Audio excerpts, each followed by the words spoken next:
Tonight I want to share an essay called Taking Gurdjieff Seriously.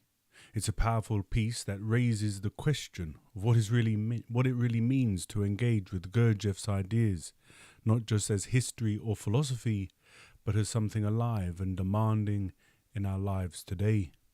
Before I read it, I'd like to set the stage with a few thoughts of my own. And hello there and good evening, everyone, and welcome to this reading of a wonderful essay, Taking Gurdjieff Seriously. It comes from the Spiritual Sun community, and the website can be found at gurdjieff.work.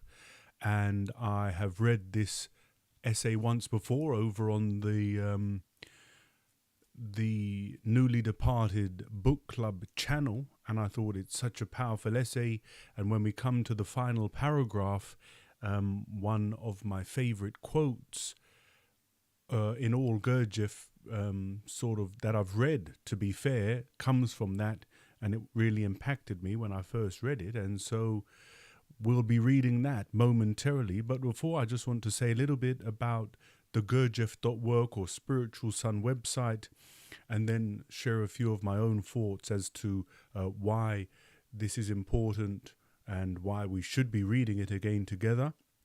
And hello there, Graham Fortune and Sophia says hi, Lewis and Graham says howdy y'all, and it feels like the old gang's back together. But just very quickly, I've got the Spiritual Sun or Gurdjieff.work. You can find it. The website is open. The first article is New to Gurdjieff. Find out how the Gurdjieff work can give purpose and meaning to your life, and if any of these are interesting for you, I will certainly take the time to read them. And if you're affiliated with Spiritual Sun and Gurdjieff.work and you have an issue with me reading these texts, I don't know why you would, because they're freely available online, but do reach out and let me know.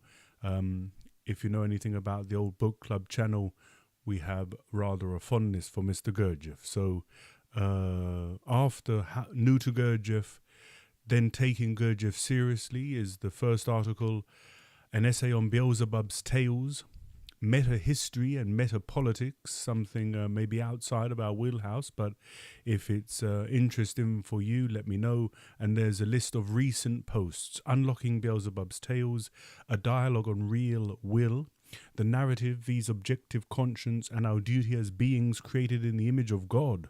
Again, rather interesting. And there's other essays too, and any of them that are interesting for you, do let me know.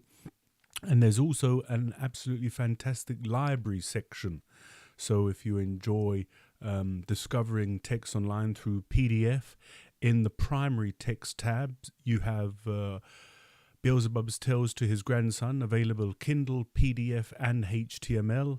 The Holy Planet Purgatory, Meetings with Remarkable Men, Life is Real Only Then When I Am, The Herald of Coming Good, First Initiation, The Enneagram, and Views from the Real World, and Paris Meetings 1943, Meetings with Gurdjieff in Paris 1944, Organic and Psychic Impulses, and Study House Aphorisms. And there is secondary texts and tertiary texts, and I'm not going to read through them all, but of course you can find them at Gurdjieff.work. And why should we be reading this again and today, right now? And why does it matter? Why does Taking Gurdjieff Seriously matter today more than perhaps in 5 years ago or 10 years ago? And perhaps you've observed, if you watch the news or the propaganda, should we say, but whatever your position politically and however you feel about the rising tensions,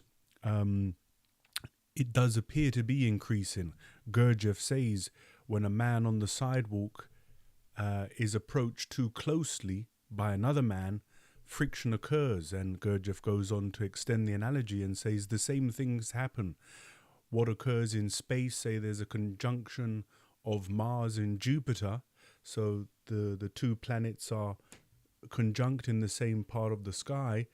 What happens in the sky can pass very briefly, but it will have a monumental impact on the earth. And I'm no astrologer, I haven't done any natal readings for a long time, but I imagine there are many intense conjunctions and oppositions and many things going on in the sky, causing all of this national tension, geopolitical tension, and or many of the ongoing wars. And of course, if you read In Search of the Miraculous, Gurdjieff began his teaching in the Russian Revolution, the beginning of World War I, and so he was also in dangerous and tense times. And so who was Gurdjieff? If you're here listening and if you've been with us all the way through book club, then you will likely know who Mr. Gurdjieff is, and I do plan to read some more Gurdjieff biography moving forward, particularly the de Hartmann's and Czeslaw Czechowicz's wonderful Gurdjieff, A Master in Life. And if you've read In Search of the Miraculous, it's available on the app right now, and I will begin uploading it at some point in the future. But by reading, as I often say, by reading all of the texts, you'll discover who Gurdjieff is. And ultimately, he was a Greek Armenian who came to Russia and began teaching a small circle, the most famous of which is Uspensky, again, who documents that in Search of the Miraculous. The Russian Revolution forced them out of Russia through Essentuki, the Caucasus, Germany, and they finally settled in Paris at the Prairie de Fontainebleau, where Gurdjieff established his Institute for the Harmonious Development of Man. And after World War II, they ended up in a flat in the Rue des Colonels Renard, where you can read about that in Idiots in Paris by the Bennets. And so that's who Gurdjieff is. And of course, I would certainly advise you to go check out the Gurdjieff.work Spiritual Sun site to learn more, and also listen over at the app if you're interested. And so who am I? What's my personal connection? Why am I here talking about Gurdjieff? Well, I've been impacted a great deal in my life by his teachings, his sayings, and his books by and about him. And I've been studying for many years. Again, it's made me who I am today, and the understanding I've glimpsed from these texts has helped me to navigate the world and to see life in a particular way that is beneficial, in my opinion. And I was also in the Gurdjieff Foundation for many years, attending groups, celebrations at Bray, which is a farm that Henriette Lands, Madame Lands, founded in near Windsor. And we're now sharing content together here at the Four Ideals, and the Four Ideals was inspired by Gurdjieff in Joseph Azizi's book about Gurdjieff contemplation and mystical exercises. There's a passage there from George Addy where Gurdjieff speaks to him about these four ideals, and it's also found in Beelzebub's Tales to his grandson, Gurdjieff's opinion on these prophets and avatars who come to humanity, who are sent down to humanity across time. It, of course, impacted me and influenced my religious thinking. And so I'll invite you as we work through this short essay. I won't break away and comment because it will break up the flow. But if you have any comments or questions, then please be sure to get them in the chat. And when we finish, I will address them because it's rather a wonderful essay. I'd love to know who wrote it. It's not attributed to anyone on the website, but I'd like to know if you know who wrote that essay. Do let me know. But that's enough of introductions and waffle. Let's get into it. Hello there, Johnny Fettler. Hello, everyone. It's lovely to see you. And as I say, any observations, any interesting comments or questions, get them in the chat and I will read them after. But for now, this is Taking Gurdjieff Seriously. How should the Gurdjieff work proceed in the particular conditions of the 21st century? The Gurdjieffian Vision. In July of 1924, George Ivanovich Gurdjieff nearly died when he, in his automobile, collided with a tree. It took months for him to fully recover consciousness. When he finally did, he constated with dismay that a long period of convalescence lay ahead, and that during this period, without himself at the helm, the result of the previous 3 years of exhausting effort, escaping from the Russian Revolution with the core members of his group and relocating the Institute for the Harmonious Development of Man to Paris, would be totally unraveled. He formally closed the institute and began a new work. And so these quotes aren't attributed either, but I noted down where they come from. So the first quote here is from chapter 48, my favorite chapter, or one of them, from Beelzebub's Tales to his grandson.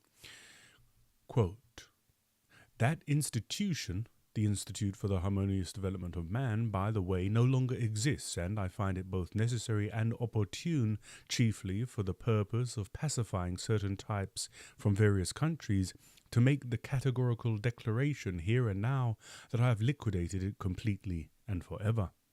Soon after the accident occurred, that is, 3 months afterwards, I then reflected that the attempt to preserve the existence of this institution would, in the absence of real people around me and owing to the impossibility of procuring without me the great material means required for it, inevitably lead to a catastrophe." And again, that's from chapter 48 of Beelzebub's Tales to his grandson. And another quote, "First of all, there are very few people who understand. I gave all my life for my work, but the result from other people in general was not good, and that is why I think it is not necessary for those few to sacrifice their lives here. All the same, I cannot throw away all my work.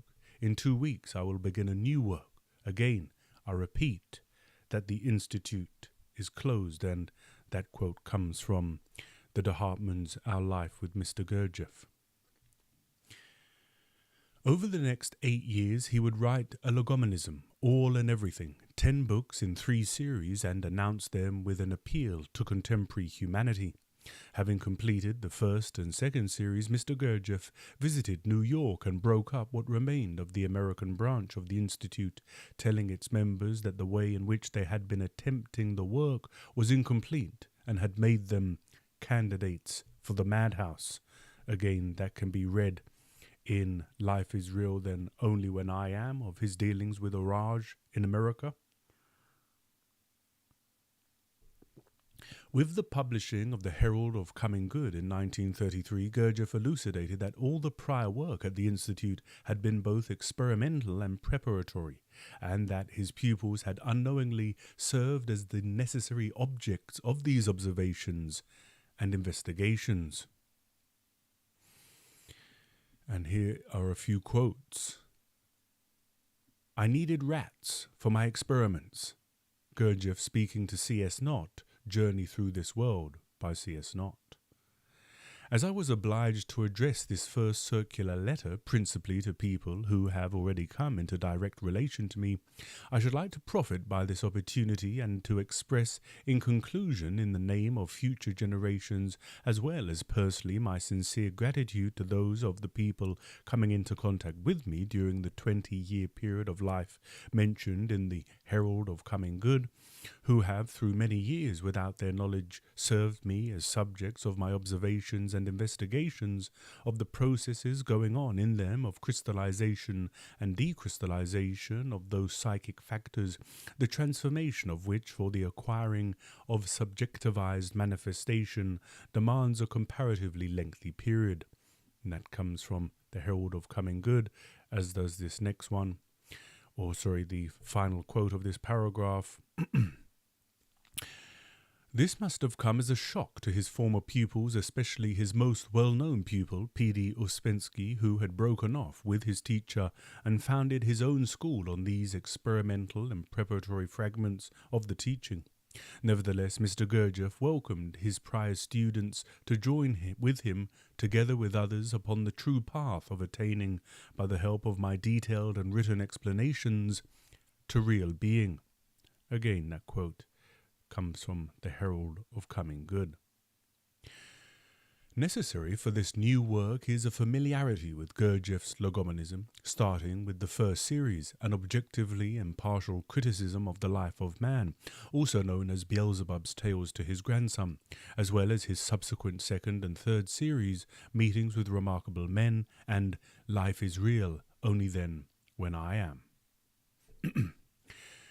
This benevolent advice of mine to you Americans composing, in the given case, this group, and who became, thanks to a series of accidentally arranged circumstances of life, my nearest essential friends, consists in indicating the categorical necessity that each of you should cease entirely, at least for 3 months, the reading of your newspapers and magazines, and during this time should become as well acquainted as possible with the contents of all 3 books of the first series of my writings, entitled An Objectively Impartial Criticism of the Life of Man.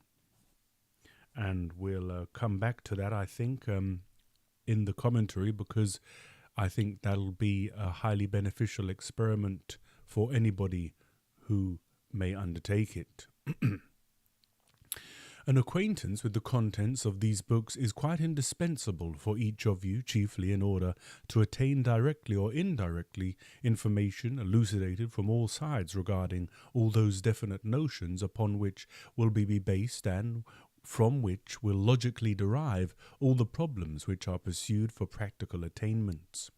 It was just for this purpose that your group was organized and is now reorganized to consist of people who have more or less cognized the absurdity of our ordinary life, and who, although you have not yet sensed it with all your being, but are seriously striving to take in what you have cognized, are continuing to learn as many aspects of the objective truth as possible, so as to determine, in accordance with this, your own real individuality, in order to manifest afterwards in everything in a way corresponding to a godlike creature. And that comes from the third series. In his writings, we learn the chief problems for humanity are the crystallized consequences of the properties of the maleficent organ Kundabuffer, which arrest human development, and the abnormal conditions of ordinary being existence established by humans themselves, in a mutually reinforcing cycle of suggestibility, self-calming, slavery, and war. The crystallized consequences. Gurdjieff's message is one of salvation, that humans can be saved through the process of decrystallizing the consequences of the maleficent auger Kundabuffer by means of awakening to objective conscience located in their so-called subconscious and merging it with their ordinary waking consciousness. The method is individual initiation, one working directly with the teacher, first gaining a thorough theoretical knowledge of one's condition, followed by a direct experiential understanding of objective conscience. Initiate to initiate, this method is repeated, growing in influence on humanity from a qualitatively developing center. Abnormal conditions. Something is very wrong with the world. We'll let that one linger, because it's certainly clear at the moment. Something is very wrong with the world. As a species, we seem to have a great deal of potential that lies forever just out of reach. Our powers of intellect have allowed us to shape and reshape the physical world, producing new technical marvels daily. And yet, the Industrial Revolution, which promised to an end to our toil, climaxed in 2 brutal world wars and the construction of weapons capable of annihilating humanity altogether. The dawn of the information age sees hundreds of millions in the West addicted to pornography, suffering mental illness, and losing confidence in government, media, and most of our civil institutions in general. Again, another very interesting point there. And that much has been written about in modern times.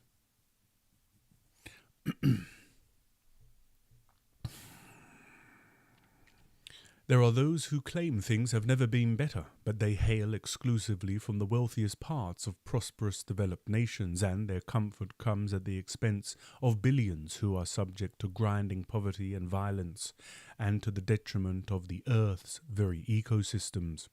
Every attempt to address these problems seems to result in unintended consequences and more problems. The work is known as inner work on oneself, or inner work on self, and it is, but it is also,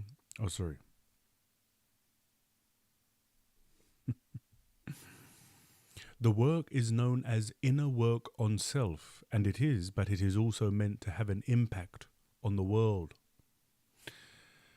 The Ashata Shemash cycle gives us an idea of how this is supposed to work. Work on self produces a core in man. As he decrystallizes the consequences and uncovers objective conscience, he acquires a measure of real being. He emanates a wave of energy. A small group of men working in this way can then form a nucleus of normal being existence. They engage in projects in the world at large, building institutions, providing services, conducting research, gathering new initiates. Their interface with the outer world has an effect on the circle of humanity around them. A wave of normalizing influence spreads outward like ripples in a pond. The local abnormal conditions of being existence begin to become normaler. begin to become more normal. As they do so, more people become available who have the potential to approach the work. A human-scale correspondence of the trogo-autoegocratic process begins to operate, the center emanating higher influences outward, the outer returning human material to the center. We learn to interact with each other normally in the sense of the greater megalocosmos, the way normal three-brain beings do. Just among ourselves, we create a bubble of normal conditions of external being existence. The circle of people just outside our bubble see it, sense it.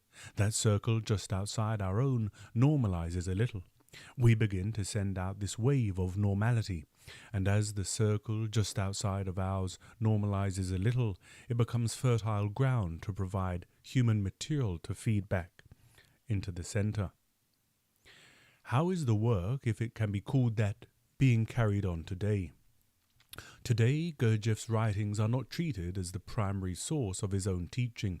Instead, they are diminished, treated merely as a matter of personal taste, or dismissed entirely as too difficult and unnecessary. Instead, secondary sources are put in its place, the most prominent of them consisting of material only from the early experimental and preparatory period of the work. And instead of individual initiation leading to higher levels of being, in its place are group gatherings, work weekends, retreats, seminars, weekly meetings, etc., and a focus on exercises and tasks intended for preparation only, leading students in a never-ending circle and never reaching maturity. Finally, we do not see the present organizations serving as a growing influence on humanity as they should be. What we commonly think of as the way to do the work was actually Gurdjieff conducting sets of experiments. Just like the heroes of the tales, Gurdjieff took a heuristic approach of entering a situation, testing himself and other people, studying the situation to come up with various conclusions. The real work of the work presented in the tales does not look like people sitting around expanding their consciousness for its own sake. It isn't limited to closed groups doing movements and raking leaves. It isn't limited to closed groups doing movements and raking leaves. Beelzebub praises all kinds of research, the application of cosmic laws to all fields of human understanding. Finally, taking Gurdjieff seriously doesn't mean assuming that what he did is impossible for us. It means taking the example he set seriously enough to attempt to carry it forward as best we can. It means taking the principles he set forth seriously while actively experimenting to discover the best practical methods. This is a line between rebellion and conformity, between wiseacring on one hand and Gurdjieff as dogma on the other. We are told in fragments that The work takes no one form, but rather takes the form necessary to each situation, and yet people have tended to fixate on one model or another, depending on their lineage of their teacher. Things begin to calcify and die. The work of the work must be actively creating the work from the understanding Mr. Gurdjieff has made available to us. And so that's the essay. That's the essay that I wanted to share, and it's very funny to be in this sort of modern age in 2025 as contemporary beings, in a sense, with only the books to guide us, really. I mean, I know there's many senior Gurdjieff people in the chat and member of this community, but there is no Gurdjieff organization, and like whoever the author was there, like it says, it made me chuckle. It isn't limited to closed groups doing movements and raking leaves. And again, if you've ever been to a work weekend, that's why it made me chuckle. But ultimately, it's inner work, isn't it? You go to the work weekends, to the Gurdjieff groups, even in these chats, to be reminded, let's say, to be reminded of a different state of being, that one can raise consciousness. But the attending the groups and the meetings and the readings, it's not the work in itself. It is only a reminding factor, Gurdjieff would say, I think. And this is why we're here today. Gurdjieff says on many, many occasions, especially later in his life, that people should be reading Beelzebub's Tales regularly, reading that all the time before it was published. If you read Idiots in Paris with the Bennets, they would be reading chapters of the manuscript over and over again in order to receive the vibration of those words. And so I'll just read the chat here. Hello there, Dale, Axelrod, and everyone else watching and listening who haven't said hello. Do feel free to say hi. And looks like Graham has had a good opportunity to be working closely with Mad Machines. And so I imagine this is the same weekend every year you've mentioned in the past, Graham. Or maybe you're lucky enough to have another holiday now added into the calendar. But yes, when we are in close vicinity with the Mad Machines, whether that's friends and family or work colleagues, we can observe, as Gurdjieff told us, observe their behavior, their sleep, their mechanicalness, and that can be also a reminding factor.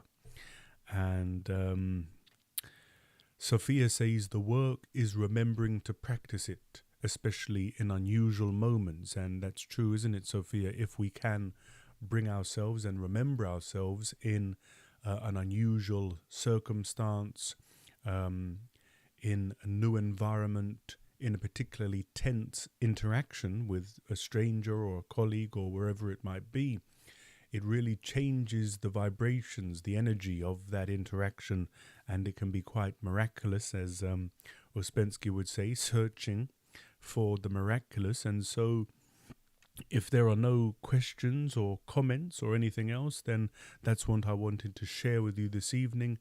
We also have something I would like to upload and re-stream here, David Simon's A Canon of the Gurdjieff Work, where he goes through all of the canonical texts. So I will probably read that at some point next week, in the same way, trying to work through the essay smoothly without any comment, so that people that just want to listen to that can do so. And then if they want to stick around for the 2 pennies and the rambles, then they're welcome to do that also. So one thing I will do is just to repeat, I suppose, a few of the quotes here that we have at the top of this page, where it says oh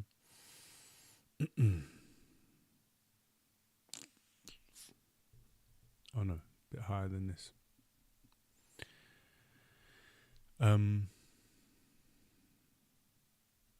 Oh yeah, sorry. Here, down the bottom half, right?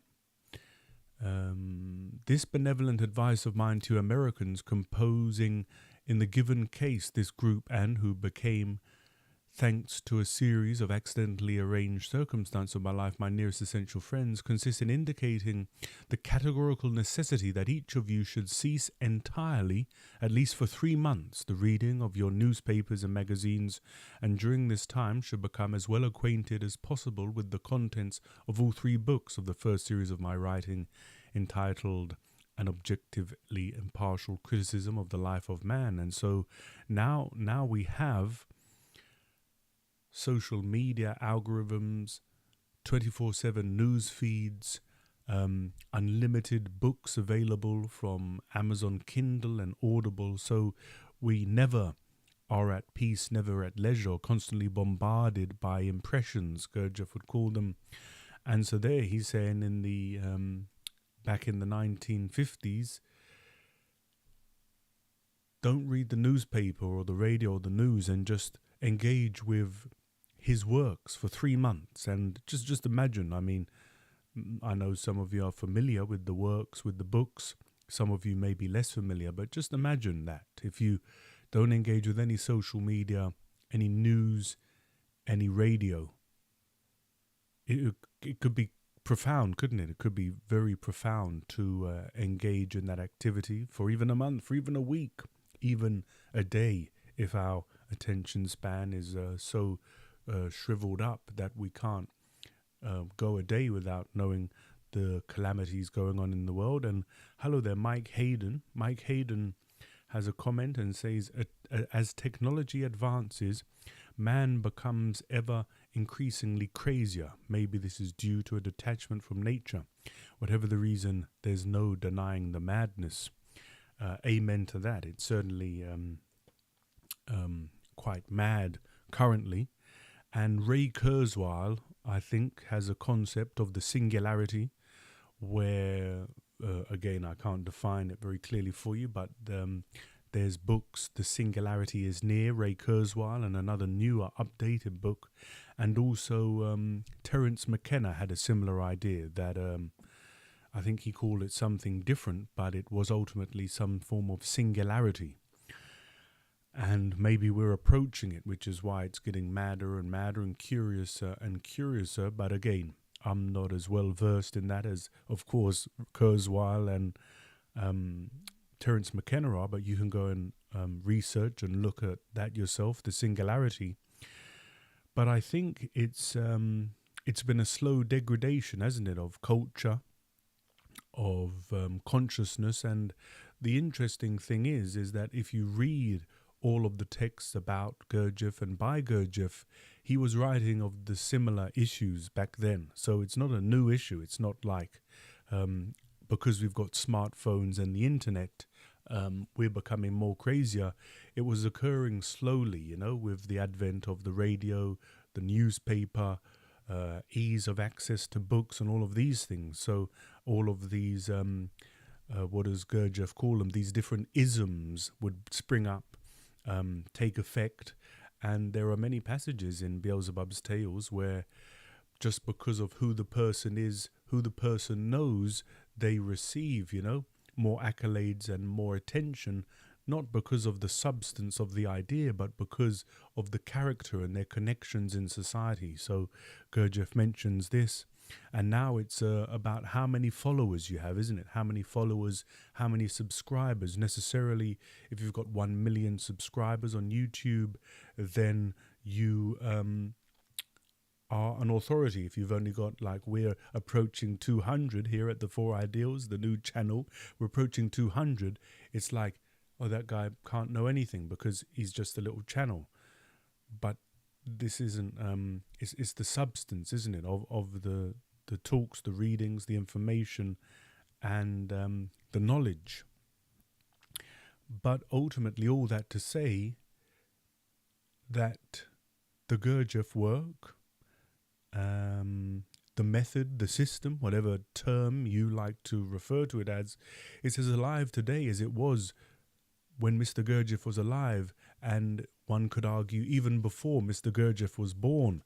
it was available in a different form, a different locality, different geography, and maybe a different name, and different things being emphasized. But Gurdjieff came along, collated it all together, formulated it in his book, All and Everything, or his 3 volumes, All and Everything.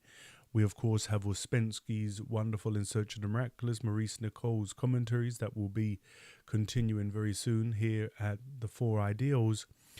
And it's no different to whether you're J.G. Bennett or Ouspensky or de Hartmann. As whoever you are watching this today, you have the same opportunity. We have all the information available to us in the texts, and it's just about making the efforts,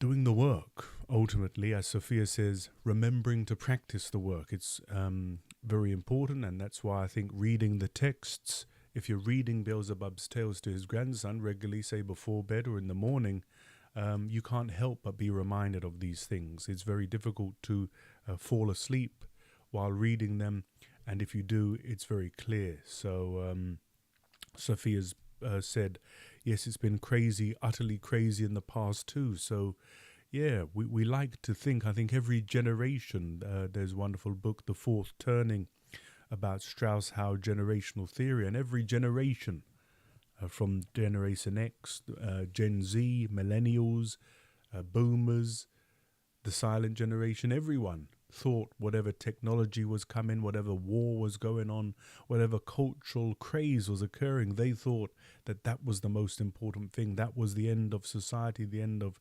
humanity, the end of civilization. But yet we're still here. Here we are with AI encroaching in our lives and algorithmic control that no one understands. And of course, we too say this is the craziest time ever. But I'm sure my children, and if ever my grandchildren come to be and to exist and to breed on the planet Earth, they will too say the same thing. And it will go on and on until either a comet, civilization-destroying comet, or some super volcano erupts like at Yosemite, or maybe we even do it ourselves. Maybe we self-destruct by pressing the button and launching the nukes, and then it'll be our own fault. But Sophia says, oddly, the craziness of the world and of oneself is the material, the food, if you will, with which to work. And that's well said, Sophia, and I think that'll be a good point to end off at, because I don't think I could say any better than that. If I understand you rightly, Sophia, what you're saying is the more crazy the world, the more chaos, the more friction, the more food, the more opportunity we have to work on ourselves and to wake up. And so it's lovely to connect with everyone here about these Gurdjieff ideas. I hope that this, the reading of that essay will help you to take Gurdjieff more seriously. And like I say, we'll be back soon with David Simon's canon of the Gurdjieff work. And then maybe Thomas and Olga de Hartmann's Our Life with Mr. Gurdjieff once we finished Rudyard Kipling's Kim. Or perhaps we might take a break from that at some point in the future. But it's been lovely to be with you all. Thanks for joining. Let's take Gurdjieff seriously, however we understand that and whatever that means to us. Tomorrow's a new opportunity.